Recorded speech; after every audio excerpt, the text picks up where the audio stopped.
Ya, assalamualaikum warahmatullahi wabarakatuh. Pertama-tama saya ucapkan selamat pada anak-anakku semuanya yang sudah masuk ke dalam SMA Negeri 2 Selawi. Kali ini kita akan bertemu dengan saya. Perkenalkan, nama saya Bayu Jayanto. Kita akan ketemu dalam pembelajaran seni budaya, khususnya adalah pembelajaran seni budaya, seni musik. Jadi nanti dalam 1 tahun ke depan kalian dalam pembelajaran seni budaya, seni musik akan bertemu dengan saya. Materi yang pertama akan saya berikan kepada kalian adalah memahami konsep seni budaya. Budaya itu apa sih? Unsur-unsur budaya itu apa sih? Ciri-ciri budaya itu apa sih? Ya, dan fungsi budaya itu seperti apa? Yang pertama adalah definisi budaya. Definisi budaya ialah salah satu cara hidup yang terdapat dalam kelompok manusia yang berkembang dan diwariskan secara turun-temurun dari generasi ke generasi berikutnya. Jadi, kebudayaan adalah suatu cara hidup yang terdapat pada sekelompok manusia. Dalam diartikan pada hal ini adalah sesuatu yang terjadi pada manusia dan itu berbeda-beda. Dalam arti begini, kebudayaan di kelompok A dan kebudayaan di kelompok B itu akan berbeda, ya, otomatis, dan diwariskan pada kelompok A, B, B secara turun-temurun. Dengan contoh seperti ini, akan kita terangkan contohnya ada seperti ini. Yang pertama adalah bahasa, unsur-unsur budayanya bahasa. Jadi bahasa Tegal dengan bahasa misalnya kita lari ke Jawa Barat, itu akan berbeda meskipun ada kemiripan. Unsur-unsur budaya yang pertama adalah bahasa. Bahasa mengapa dalam unsur budaya? Karena bahasa itu mewakili pada daerah tertentu. Yang pertama kita terangkan adalah pada kelompok, ya.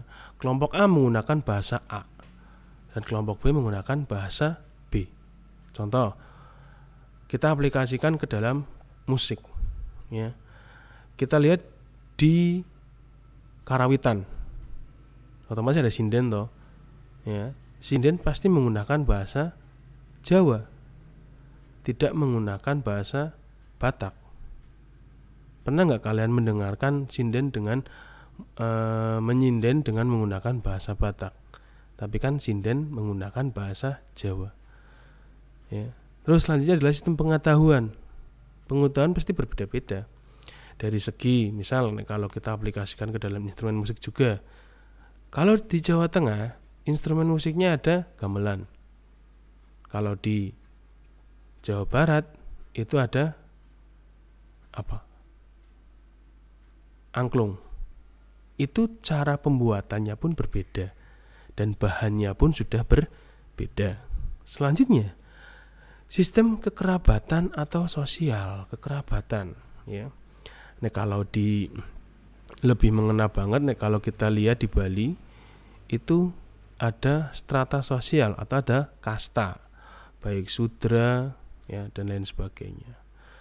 Terus sistem peralatan hidup dan teknologi, kita bicara tentang peralatan hidup, ya. Kita lihat nih kalau unsur kebudayaan, kita lihat di bagaimana bentuk rumah, ya.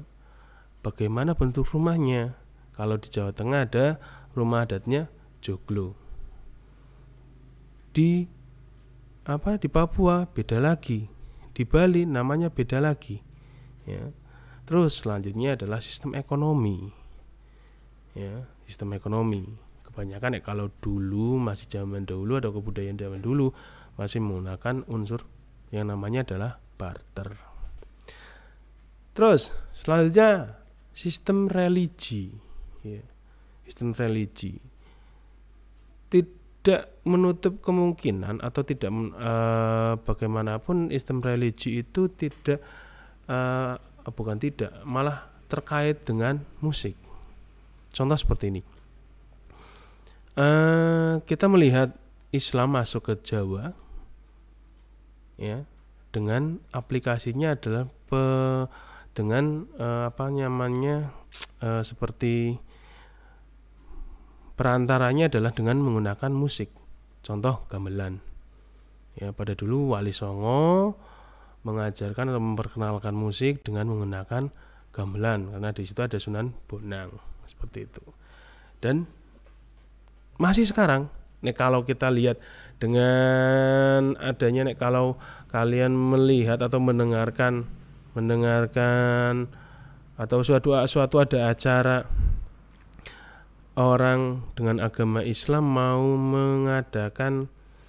memberikan nama, ada rebana seperti itu. Jadi kebudayaan itu, unsur-unsur kebudayaan masuk dalam sistem religi. Selanjutnya adalah kesenian. Kesenian sudah kita bahas dari awal, dari bahasa sampai akhir seperti itu. Nah, selanjutnya adalah ciri-ciri budaya. Ya. Budaya dapat menyimbolkan suatu suku atau daerah tertentu. Iya. Kita contoh di gambar aja, kebudayaan nasional. Di sini ada macam-macam. Ya. Ini ada dari Batak, ini ada Blangkon, ya. Ini ada yang menggunakan ikat. Ya, itu akan menunjukkan bahwa itu menyimbolkan daerah-daerah tertentu. Selanjutnya budaya harus melalui proses belajar, bukan suatu bawaan. Proses belajar. Selanjutnya budaya bisa diwariskan dari generasi ke generasi, ya. Budaya bisa disebarkan melalui komunikasi ke individu, kelompok maupun generasi berikutnya. Nah, selanjutnya adalah budaya bersifat dinamis karena dapat berubah dari waktu ke waktu. Mengapa budaya bersifat dinamis? Karena dapat berubah dari waktu ke waktu. Nanti kita akan bahas lagi. Kita baca dulu. Budaya bersifat selektif, menampilkan pengalaman dan pola tingkah laku manusia. Ya, unsur budaya dapat saling berkaitan satu sama yang lain. Manusia cenderung mengklaim budayanya adalah budaya yang terbaik. Budaya dapat berubah karena adanya proses globalisasi. Nah, ini yang paling kita tekankan adalah budaya dapat berubah karena adanya proses globalisasi. Yang paling mengena adalah hal yang ciri-ciri budaya terakhir. Mengapa kita bilang seperti itu? Karena kita lihat dengan era yang sekarang adalah banyak suatu penyanyi, ada suatu penyanyi yang menjadi tolok ukur, malah sekarang menjadi panutan. Ada suatu penyanyi yang menggunakan bahasa Jawa dan dikombinkan dengan instrumen musik modern, ya, dan itu bisa didengarkan secara nasional. Contoh, Didi Kempot, almarhum Didi Kempot, dia kan menggunakan bahasa Jawa dan menulis lirik dengan menyanyikan lirik dengan bahasa Jawa dan dimainkan dengan instrumen-instrumen musik modern seperti itu. Jadi hal ini menunjukkan bahwa budaya bersifat dinamis dan budaya dapat berubah karena adanya proses globalisasi, sehingga kebudayaan dapat diterima baik dari kalangan milenial seperti ini dan tidak membosankan seperti itu. Fungsi budaya ada 3: mempersatukan masyarakat, memenuhi kebutuhan dasar manusia, dan mendorong perubahan dalam masyarakat. Ya, mempersatukan masyarakat, memenuhi kebutuhan dasar manusia, mendorong perubahan dalam masyarakat. Oke, demikian pembahasan singkat tentang kebudayaan. Silakan kalian untuk mengisi kolom komentar sebagai dasar absensi pembelajaran kita hari ini dengan format nama, kelas, dan coba kalian menuliskan kebudayaan yang kalian ketahui. Misal contoh, saya mengetahui kebudayaan yang asal pada daerah saya, misal adanya kuntulan, instrumennya adalah rebana. Saya ulangi lagi, silakan kalian kirim kolom komentar sebagai dasar absen kita,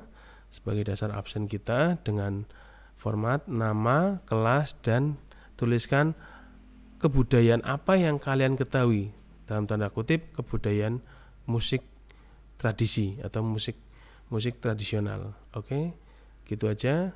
Sekian. Assalamualaikum warahmatullahi wabarakatuh.